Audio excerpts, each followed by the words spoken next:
Soyez bénis, chers frères et sœurs dans le Seigneur. Que la grâce et la paix du Seigneur soient sur vous.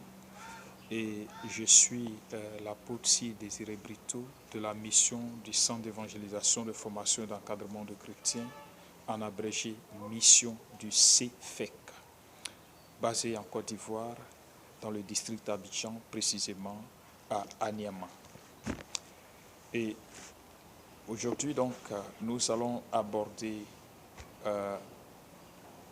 un sujet particulier de notre programme dénommé l'école de la vie, un programme spécial d'enseignement et de prière sur le mariage et la gestion du foyer.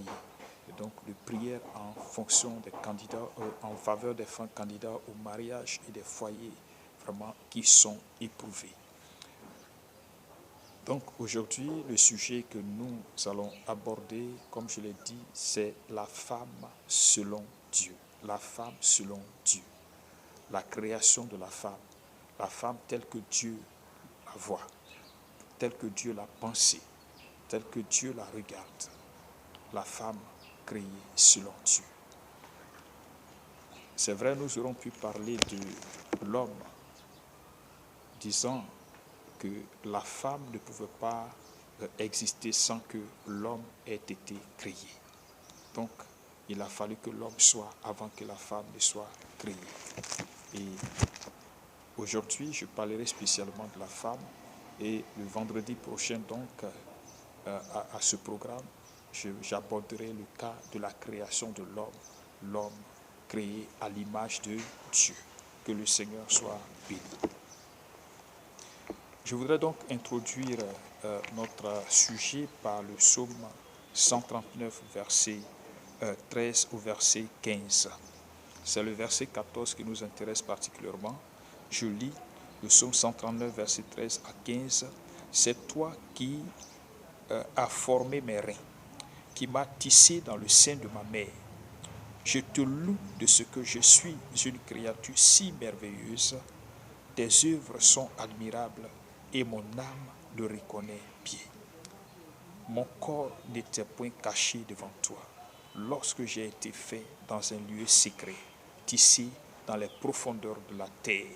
Que le Seigneur soit béni. Amen.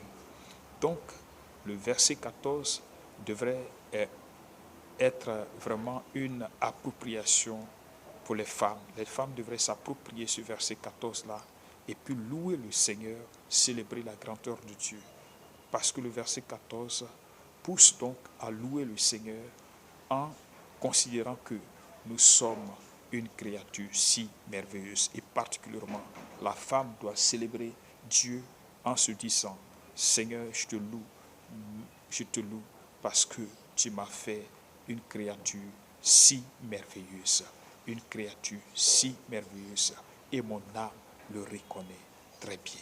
Est-ce que toi qui m'écoutes, femme, est-ce que toi qui m'entends en ce moment, est-ce que tu peux louer le Seigneur qui a fait de toi une si merveilleuse créature? Est-ce que tu peux te regarder et puis magnifier ton Dieu qui a fait de toi une créature si merveilleuse? Tu n'as pas à te comparer à ta camarade, tu n'as pas à te comparer à une autre personne, mais apprécie-toi à ta juste valeur et loue le Seigneur tel que le Seigneur t'a fait, tel que le Seigneur t'a créé. Magnifie ton Dieu, magnifie ton Dieu. Il dit, Seigneur, je te loue parce que tu m'as fait une créature si merveilleuse et mon âme le reconnaît bien. Que le Seigneur te bénisse. Donc nous parlerons donc de la création de la femme. Quand nous regardons Genèse chapitre 1, verset 27 au verset 28, nous allons voir rapidement Genèse chapitre 1, verset 27 au verset 28. Je lis, il dit ceci. Dieu créa l'homme à son image. Il le créa à l'image de Dieu. Il créa l'homme et la femme. Donc déjà, nous voyons dans le verset 27 de cette parole que Dieu a créé l'homme et la femme. Mais c'est juste un résumé. Le chapitre 2 nous donne les détails de la création. Comment Dieu a créé l'homme et comment il a créé la femme. La femme a été créée en dernier. Elle est le dernier ouvrage de la création de Dieu. L'homme a été créé avant et plus tard, la femme sera donc créée. On va faire une petite remarque. Quand nous regardons le chapitre 1, verset 4, verset 10, verset 12, verset 19, verset 21 et verset 25, Genèse chapitre 1, verset 4, verset 10, verset 12, verset 19, verset 21 et verset 25, quand Dieu a créé les autres choses, le ciel, les astres, les luminaires, quand il a créé l'eau, il a créé la terre, il a créé les oiseaux, il a créé tous les animaux, il a créé en tout cas tout ce que nous voyons. Il a créé l'homme, l'appréciation que Dieu donne. Quand nous lisons ces versets, il est écrit que Dieu vit que ce qu'il venait de faire était bon. Dieu vit que ce qu'il venait de faire était bon. Juste, c'était bon. Alléluia. Mais quand il va créer la femme, la placer auprès de l'homme, l'appréciation qu'il donne dit que ce qu'il venait de faire était très bon. Gloire à Dieu. Ce qu'il venait de faire était très bon. Nous pouvons voir cela dans le verset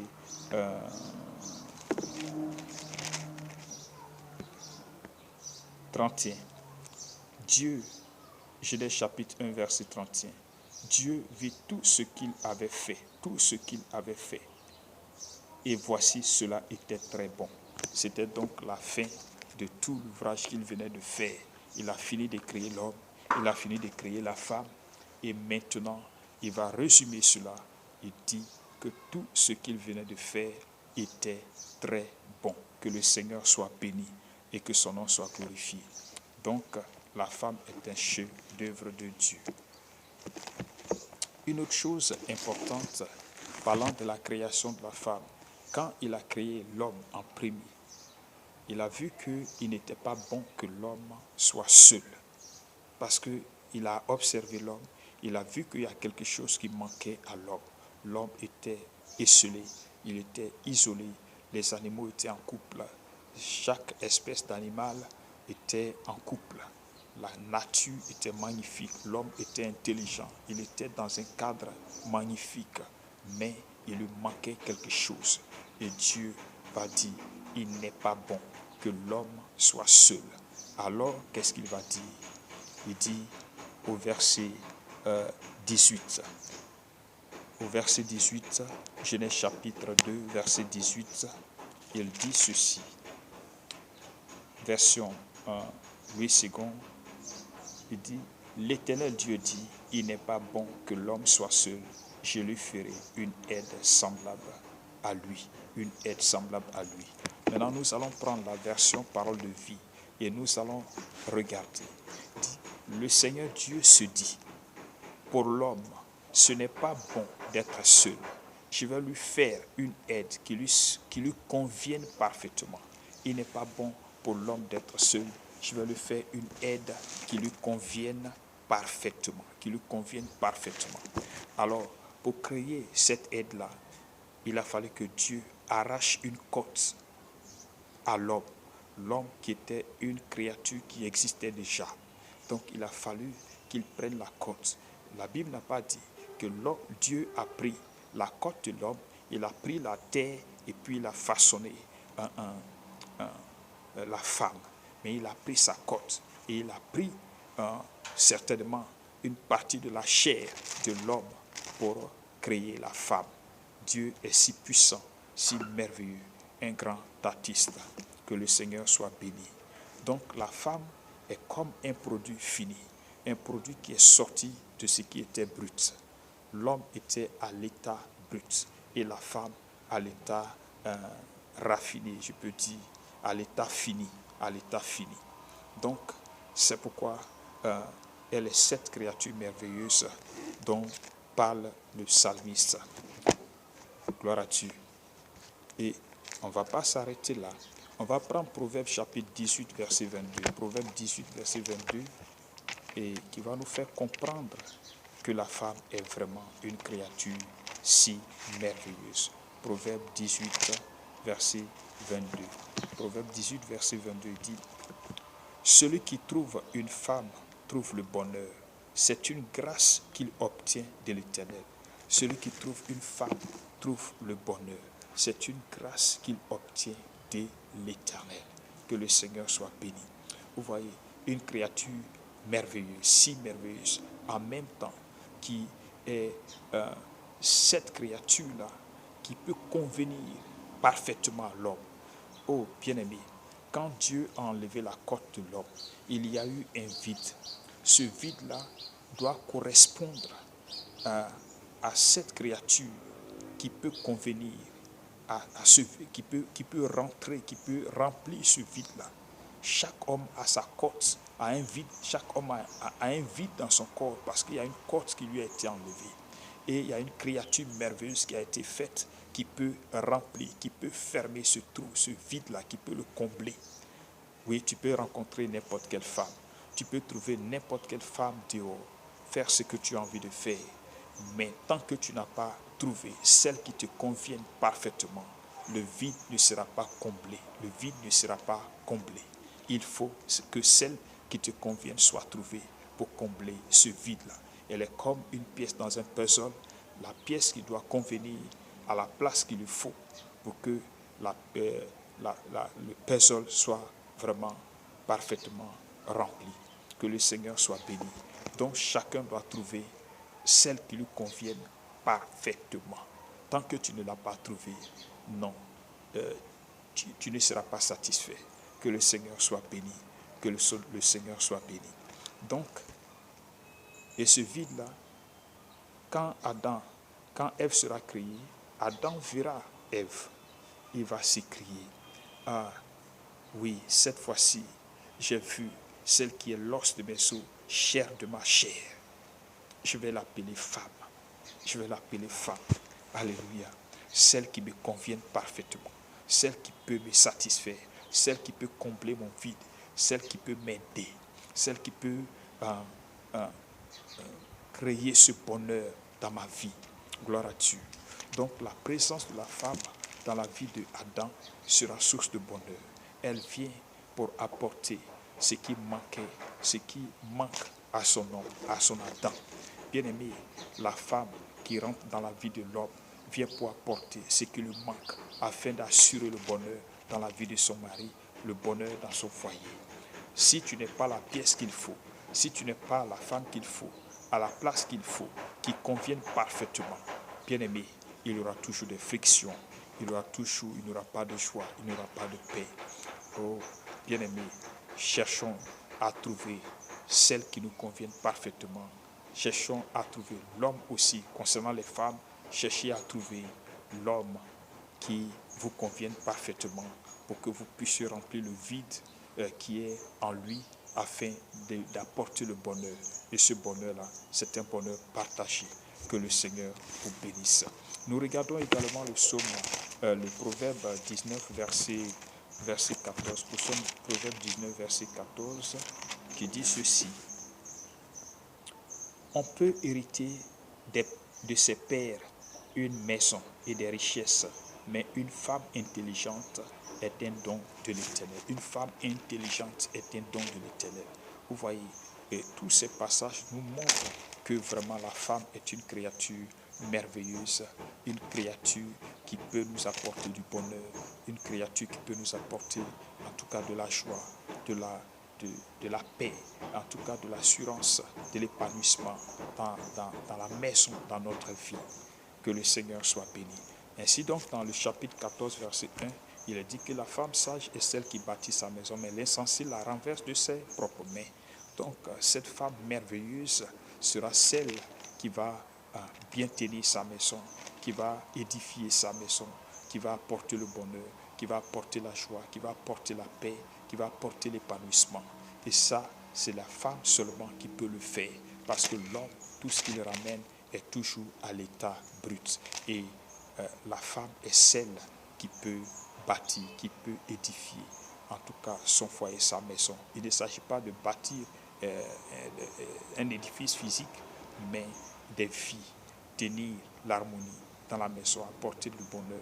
Ça, c'est l'œuvre de la femme. Que le Seigneur soit béni. Gloire à Dieu. Je dis encore un élément important. Dieu a doté d'un pouvoir particulier la femme. De telle sorte que la femme est un instrument de transformation, un instrument qui transforme. Ça, c'est une grâce particulière que Dieu a accordée à la femme. Elle a une puissance, elle a une force.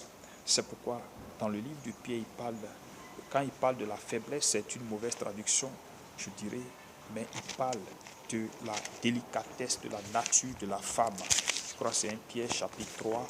Nous allons voir cela rapidement parce que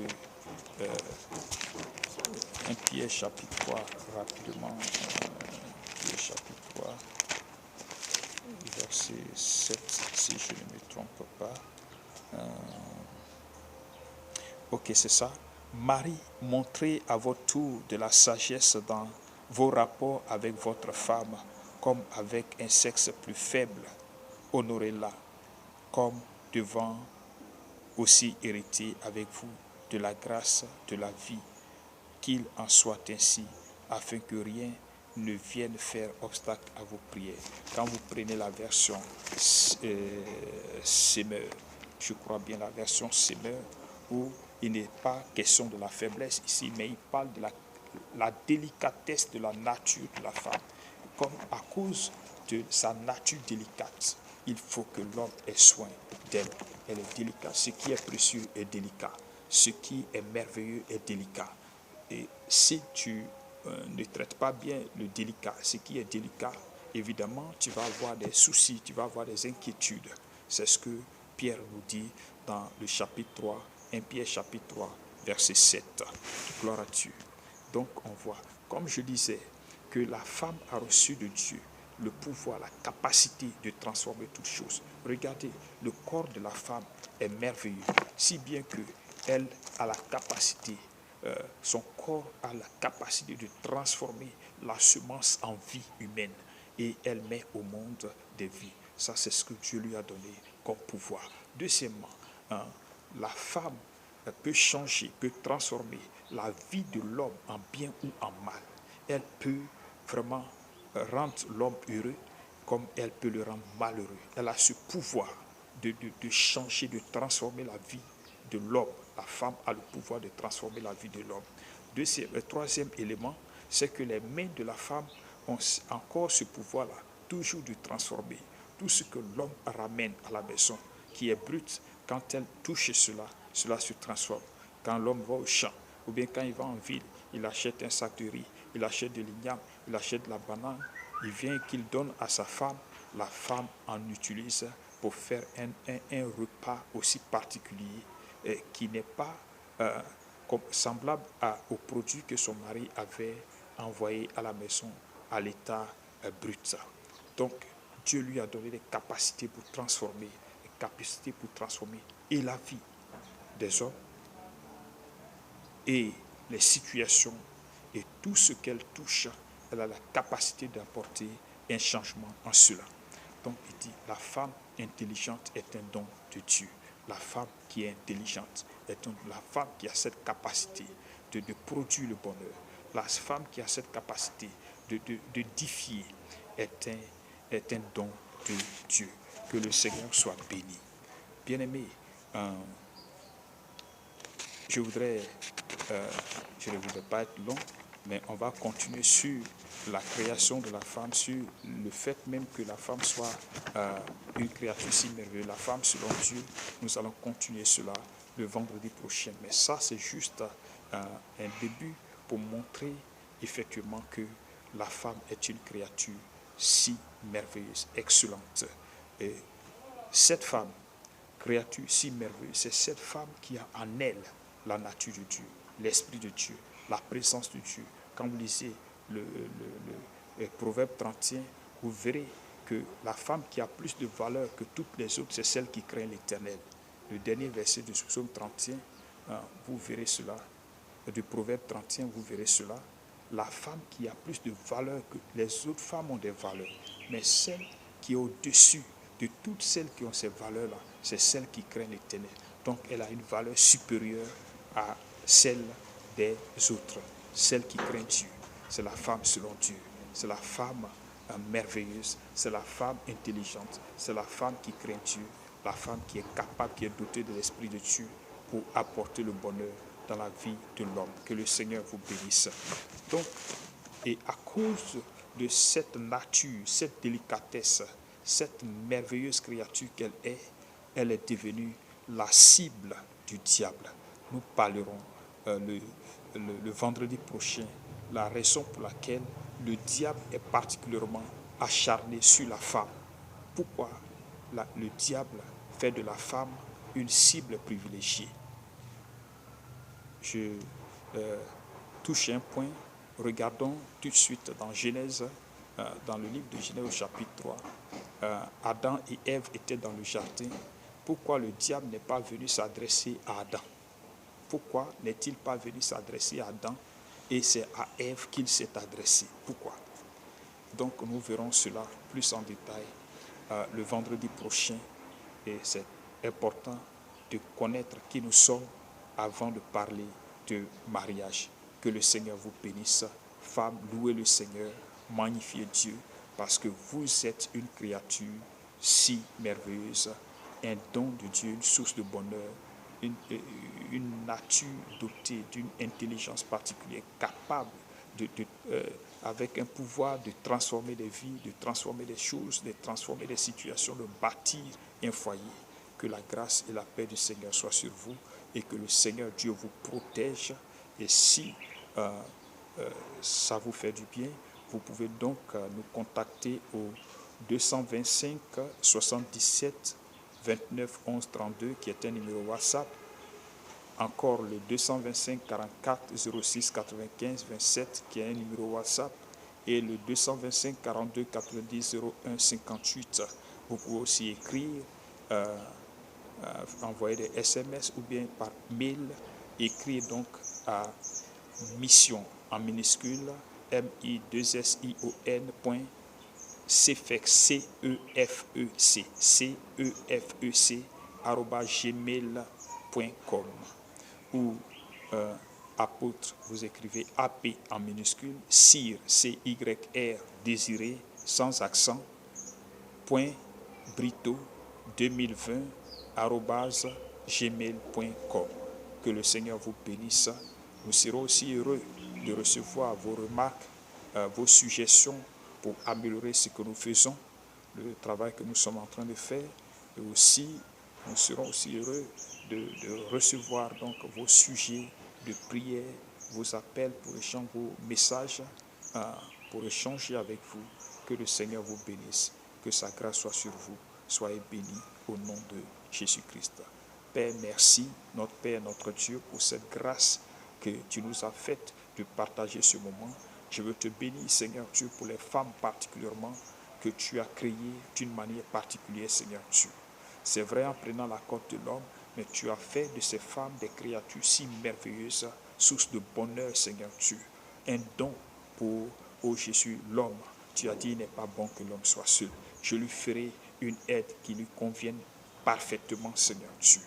Père éternel tout-puissant, glorifie ton nom, Seigneur Dieu, à travers nos sœurs, à travers les femmes, Seigneur Dieu. Et prends soin d'elles, éternel tout-puissant. Je prie, Seigneur Dieu, que tu leur donnes la capacité de s'apprécier telles que tu les as faites, éternel tout-puissant. Béni sois-tu, roi des nations, au nom de Jésus. Amen. Soyez bénis.